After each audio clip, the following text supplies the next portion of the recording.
Taarifa mpya kuhusiana na Wilson Nangu ni kwamba mwishoni mwa wiki hii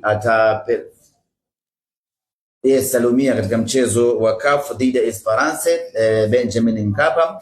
Taarifa mpya ni kwamba mwishoni mwa wiki hii tutampeleka Afrika Kusini kwa ajili ya kwenda kufanyiwa operation.